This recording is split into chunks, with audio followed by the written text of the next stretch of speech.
Relations can be created in two different ways, either automatically as you sketch, or added to the sketch after the fact.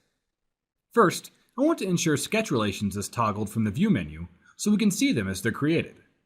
They're hidden by default. For this example, I'll start sketching a line and snap to horizontal. Note the horizontal relation flag appears.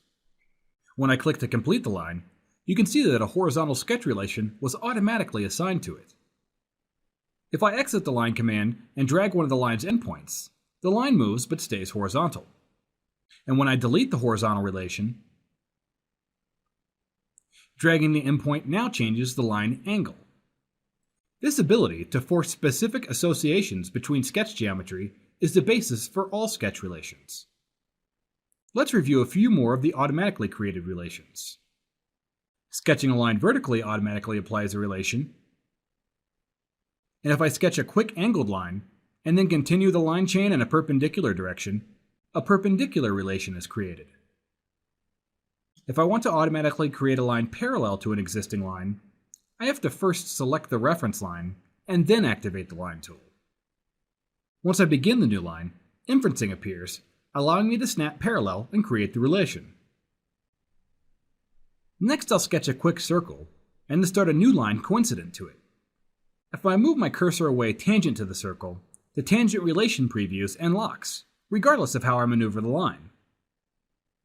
If I move the pointer back to the snap point and then move away in a perpendicular direction, inferencing appears, allowing me to snap perpendicular or tangent. A midpoint relation can be created automatically as well. As you can see, no matter how I resize the line it's attached to, the new line remains connected to the midpoint. Note the icons indicating each relation type. The numbers listed next to the icons indicate the instances of paired relations. When hovered, the icon and entities associated with the relation highlight. Selecting the icon keeps the geometry highlighted. And if I double-click a relation, the Display Delete Relations property manager appears, where I can manage and delete existing relations. In the next lesson, I'll cover manually creating sketch relations and talk more about sketch relation